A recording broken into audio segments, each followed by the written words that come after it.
एक बहुत ही इम्पोर्टेंट घटना जो मेरे लाइफ का है वो मैं आपको बताता हूँ, शेयर करता हूँ। बहुत ही मज़ा आएगा आपको सुन के। जब मैं फर्स्ट ईयर में अपने इंजीनियरिंग कॉलेज में गया तो मेरे ख्याल से जिस दिन हमारा फर्स्ट कमेंसमेंट ऑफ क्लास था उसके सेकेंड डे ही हमारा कोई फाउंड्री का वर्कशॉप था। तो जब मैं फाउंड्री के वर्कशॉप में गया तो वहाँ पे जो वर्कशॉप में जो ट्रेनर होते हैं उन्होंने सबको ओरिएंट करा के हमें कुछ बातें बतानी शुरू की। तो उन्होंने पता है क्या बताया हमें? उन्होंने कहा कि ये एक लोहे का टुकड़ा नीचे गिरा हुआ था। मान लो सपोज करो कि ये कोई लोहे का टुकड़ा है।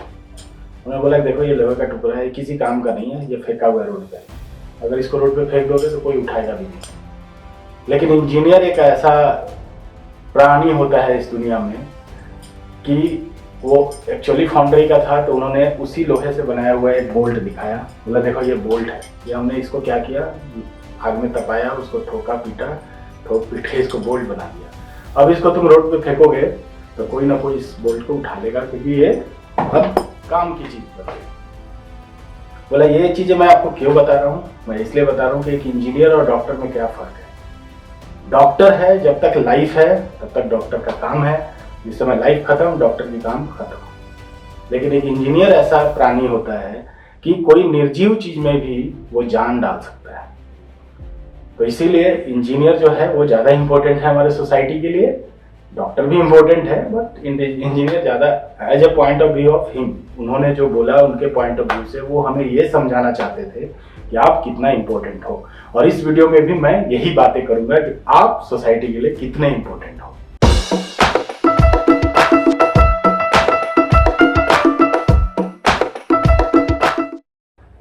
हाय फ्रेंड्स, कैसे आप लोग? उम्मीद है अच्छा कर रहे होंगे। और इस वीडियो में भी मैं आपसे कुछ बात ही करूंगा। पढ़ाई लिखाई का तो स्टाइल आजकल मैंने चेंज किया हुआ है। और अगर आपको जो मैंने नए तरीके से वीडियो डालने शुरू किए हैं, अगर आपको उसमें कोई प्रॉब्लम लगे, कुछ ऐसा लगे कि थोड़ा कम इम्पेक्ट आ रहा है, तो आप मुझे बताइएगा ज़रूर। वैसे कुछ दिनों के लिए मैं इस तरह से केवल बोर्ड, वाइट बोर्ड आपको दिखेगा, मैं नहीं दिखूंगा। ये कुछ दिनों के लिए है, 1-2 महीने के लिए। उसके बाद मैं फिर नॉर्मल क्लासेस पे आ जाऊंगा। चलिए, वो तो एक अलग बात थी। मैंने ये वीडियो आपके साथ कुछ और बात करने के लिए बनाया है। क्यों बनाया है? क्योंकि मैंने एक वीडियो बनाया था, आंखें खोलो इंजीनियर, और बहुत अच्छा इफेक्ट पड़ा है उस वीडियो का आप लोगों के ऊपर। और मैं चाहता हूँ कि इस कड़ी में मैं थोड़ी सी बातें और भी आपसे करूँ। उस वीडियो में मैंने बहुत सारी नेगेटिव बातें आपसे की थी कि हमारे कॉलेजों का क्या हाल है, या बच्चे किस तरह के पहुंच रहे हैं, और क्या नौकरी और जॉब्स में क्या स्थितियां हैं। तो इन सारी बातों को जानकर बहुत सारे लोगों ने बहुत अच्छे प्रॉमिस भी मुझे किए हैं, और उन्होंने ये कहा है कि वो अपने करियर को और अपने पढ़ाई लिखाई को ज़्यादा बेहतर तरीके से सीरियसली लेने वाले हैं।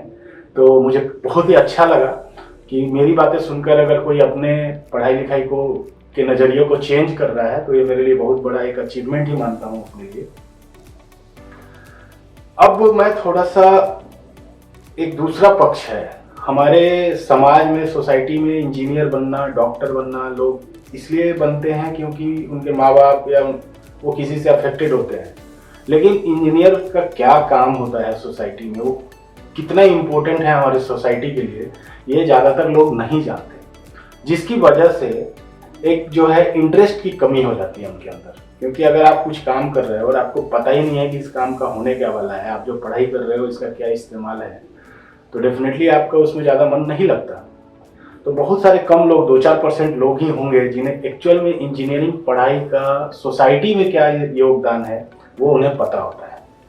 तो मैं थोड़ा सा ब्रीफ इस वीडियो में आपको करूँगा कि आप सोसाइटी के लिए कितने इम्पोर्टेंट हैं। और जब आप अपना इम्पोर्टेंस समझेंगे तो डेफिनेटली आप चाहेंगे कि आप सबसे बेहतर इंजीनियर बन सकें, अपने आप को सबसे बेहतर बना सकें। तो आज मैं बेसिकली सिविल इंजीनियर की बात करूंगा। देखिए, इंजीनियरिंग एक ऐसा स्ट्रीम है जो धीरे धीरे डेवलप हुआ।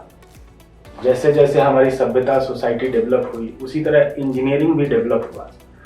आज जिस स्टेज में इंजीनियरिंग है वो काफ़ी एडवांस लेवल में है। पहले, क्योंकि आप इंजीनियरिंग टेक्नोलॉजी का इस्तेमाल जब आप एंशिएंट युग का कुछ ऐसी चीज़ें देखते हैं जो कभी खोद के बाहर निकालते हैं हमारे जो आर्कियोलॉजी डिपार्टमेंट है वो कई जगह पे पुराने चीज़ें जो ज़मीन में दबे हुए निकालते हैं, तो उसमें भी कई बार ये एक बहुत ही सोचने वाली बात हो जाती है।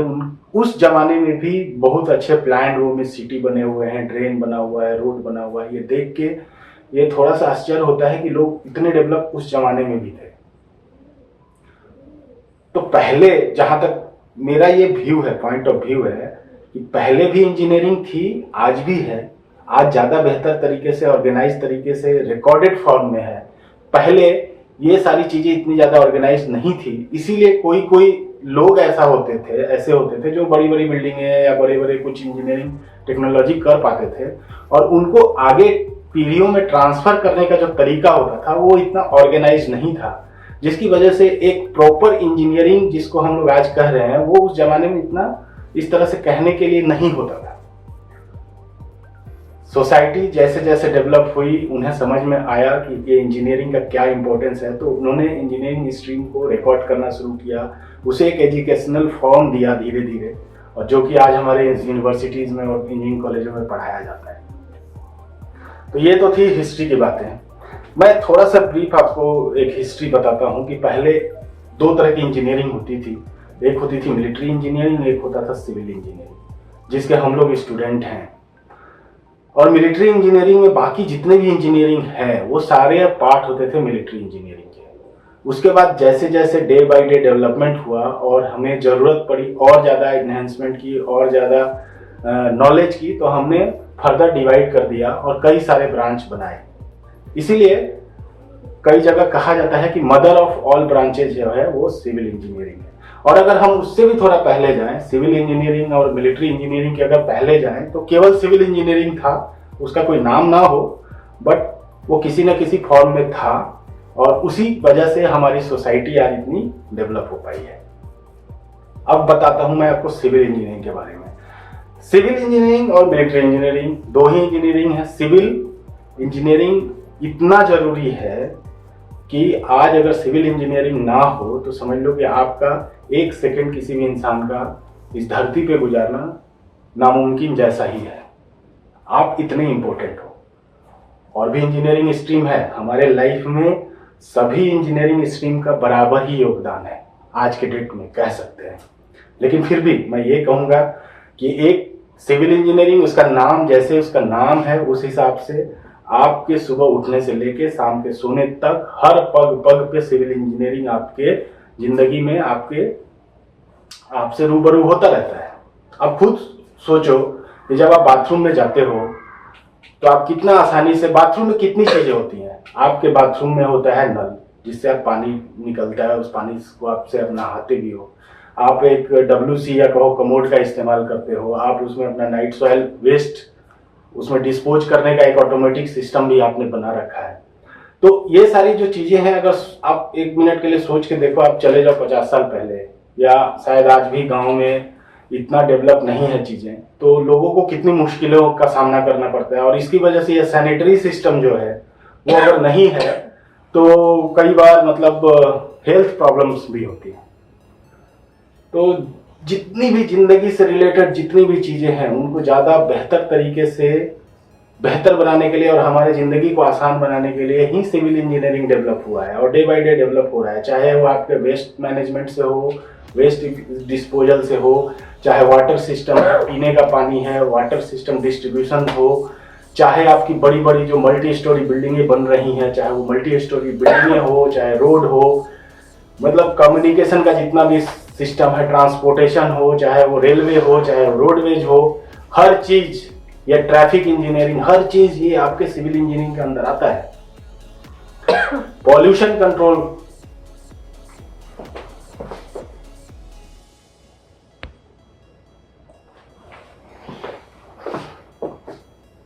तो मेरे हिसाब से आज के ह्यूमन बीइंग के जिंदगी के को चलाने के लिए सिविल इंजीनियरिंग इतना इम्पोर्टेंट हो चुका है कि अगर आज कहते हैं कि डॉक्टर जो होता है भगवान का रूप होता है, अब मैं ये नहीं मानता। मैं मानता हूँ कि एक इंजीनियर जो है आज के सोसाइटी के लिए एक भगवान का रूप है।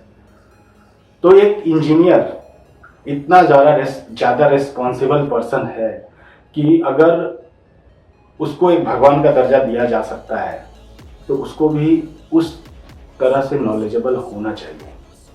अगर उसको डिग्री मिली है, आजकल तो जो स्थिति है मैं बता ही चुका हूँ, डिग्री तो कोई भी ले लेता है, बट रियल अगर आप इंजीनियर बनते हैं, अपने आप को बना पाते हैं, तो ये बहुत ज़्यादा इम्पोर्टेंट है आपके लिए। तो एक